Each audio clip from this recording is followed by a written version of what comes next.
This is Black Girl Road Rage.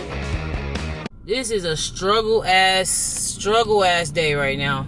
I'm not in the best mood. And when I just fucking looked back, in my rearview mirror, I seen this nigga, this nigga got a dog in the front seat, big ass dog in the front seat, licking him on his chin while he drive.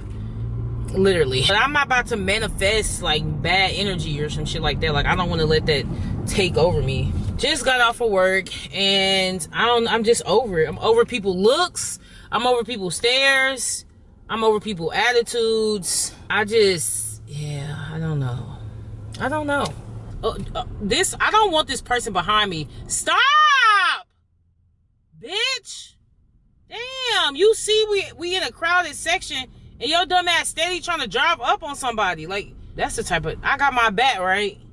Cause this the type of nigga that I'll fight. Like, get off my ass, dude. I think honestly I just wanna move to a blue state. That's where I belong anyway.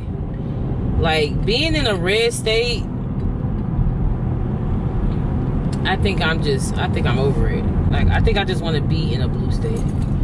I honestly, that's where, I can't even talk. Every time I fucking look up, we breaking. Every fucking time. Just breaking.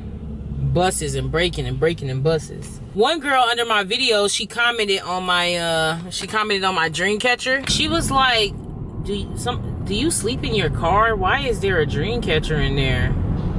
And I told her, I'm like, well, first of all, I love dream catchers. My mom has Native American on her side, and dream catchers come from the Native American culture. Yes, it is pretty much used as a protectant when you sleep. It catches the bad dreams and it lets the good dreams go through. But I actually made this by hand, and I was telling her how I have a tattoo of a dream catcher on my back. Like, I love dream catchers. And she was like, oh wow, like I never knew anybody to have like a dream catcher tatted. And people don't understand, like, how you know we not asleep right now? How you know that when we so-called go to sleep in our bed that we not awake, and then when we awake, we're asleep? And I know that sound like hella deep and conspiracy, but it's true. To me, a dream catcher always represented a protective thing. It's kind of like the evil eye.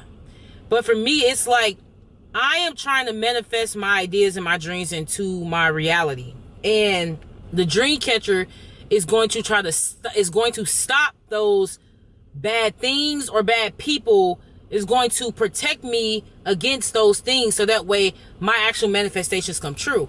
That's how I interpret a dream catcher.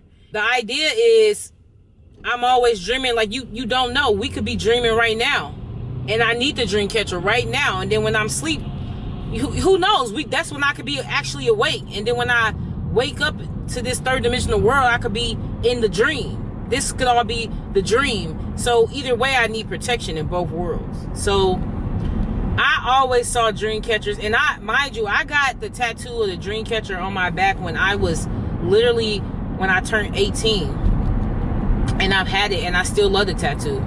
I'm not one of the people who just get tattoos just to get them because they look cool. I'm only getting a tattoo if it's something that, like, I really want represented on me, or if it's something that I really stand for and believe in. Dream catchers is just one of those things that I stand for and believe in.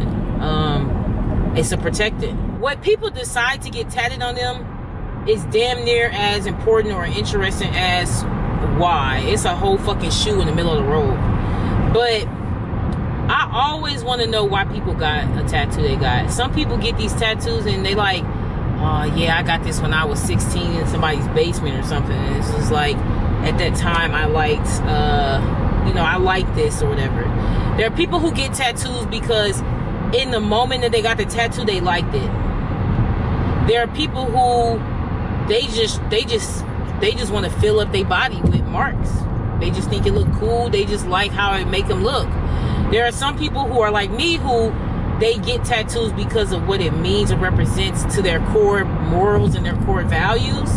And then there are people who just get it for the fun of it. There are people who get tattoos to mark or represent an experience they had, whether, they went through some abuse or they went through something in life that they use a tattoo as a marker for them to remember the experience. Like, it's so many interesting reasons why people get tattoos. I see people with tattoos of like a radio or Homer Simpson or something like that. And you like, what the fuck, bro? Like, why did you feel the need to get this tattooed on you with permanent ink, you know? Like, is it and sometimes the simple reason is just because they liked it, you know?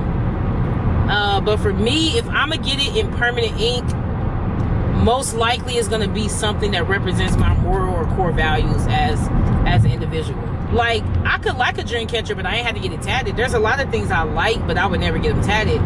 But the reason why I get it tatted is because it represents something spiritual and moral for me.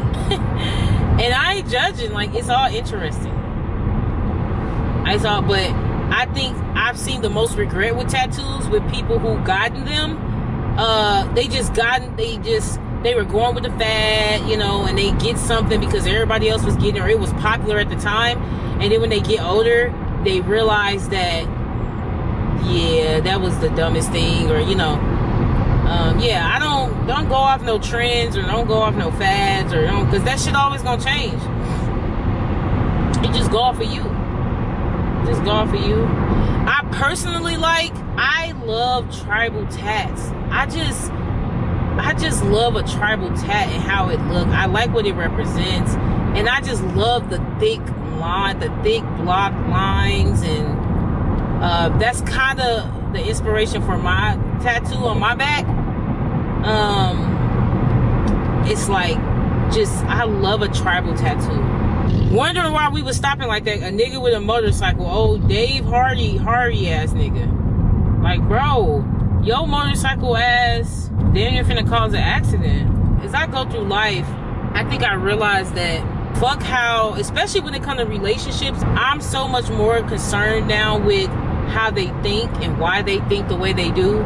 To me, how you think and why you think the way you do is gonna determine whether I want to fuck with you or not. Like, you have to, and it has to be synonymous to me. I'm sorry, but a lot of how people act is based off of how they think and why they think the way they do.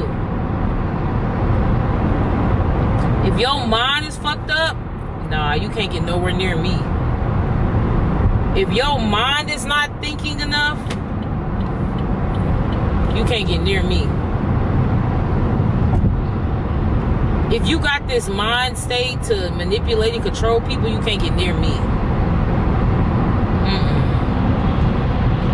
And don't come around me with that fake shit, because I'm reading that. I'm detecting that. I'm a super empath, nigga. I'm detecting that. So that ain't gonna work. But if your mind is not in the right place, I can't do nothing with you. I can't be friends with you. I can't honestly be nothing with you.